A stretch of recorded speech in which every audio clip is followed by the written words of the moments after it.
So what we're going to discuss in this podcast is first we're going to define what personality is. We're then going to go on and define what personality differences are. We then did some research about personality and learning styles. We also found that there are 3 different types of learners: auditory learners, kinesthetic learners and visual learners, and we will investigate the 3 of these.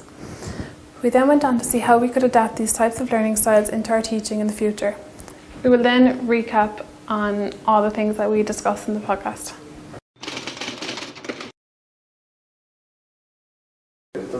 Personality can be defined as a combination of characteristics or qualities that form an individual's distinctive character.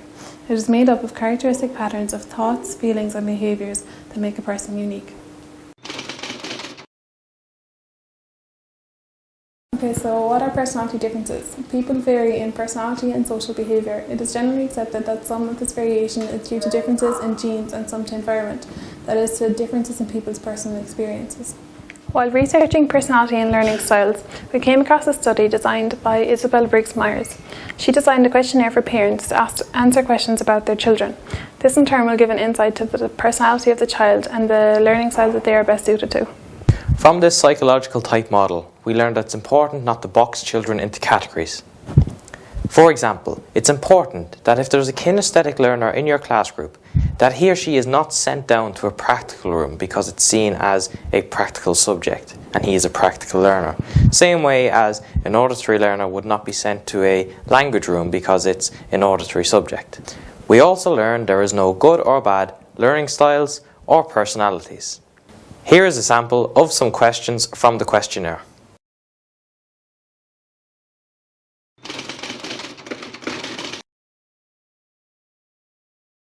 Hi, my name is David, and today I'll be talking to you about auditory learners. An auditory learner is someone who must hear things for them to have the best chance to learn. Surprisingly, only 30% of all students are auditory learners. Generally, auditory learners remember about 75% of what they hear in a lecture. Now, let's take a look at an auditory learner in action. In this scene, we see the student recording his notes.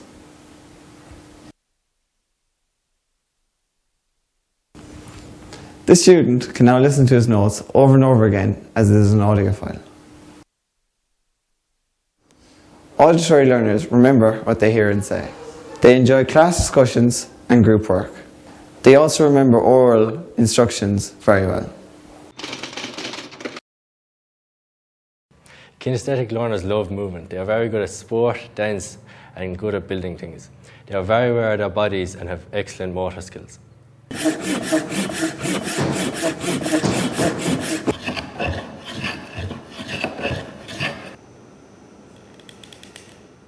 Kinesthetic learners learn best through movement and experimentation. They like to work with their hands and to figure out how things work. They tend to have a lot of physical energy and enjoy sports more. Physical education and sport have an educational impact. Changes can be seen in their motor skills development and performance and educational potential. Sports-based programs have been shown to improve the learning performance of children and young people and encourage greater school attendance and desire to succeed academically. A study of sports involvement between children and young people in Namibia showed that those who participate in sports and physical activity have a greater chance of passing the grade 10 examinations.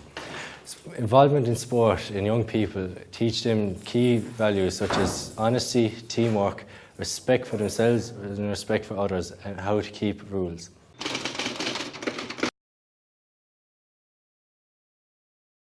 Visual learning is a teaching and learning style in which ideas, concept, data and other information are represented through images and graphics.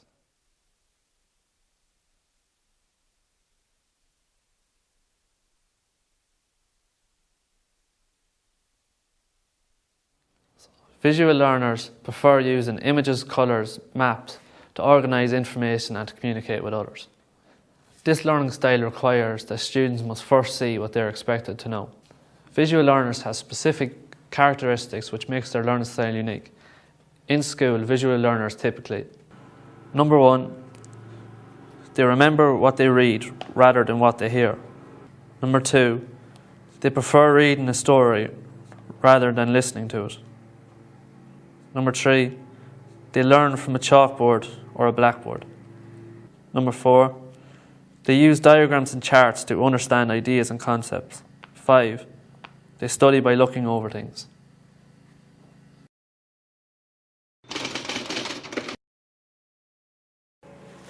Okay, so why is this important when teaching? Number one, it helps you to set up lesson plans so that you can cater for all three different learning types: auditory, visual, and kinesthetic. Number two, it helps you engage all students in every topic. And number three, helps you understand the reasoning behind a bad grade that a student may get. So to recap, we now know what personality is, the three different types of learners, both auditory, kinesthetic, and visual. We also know how this is linked with personality. And last but not least, how we can use this when we are teaching.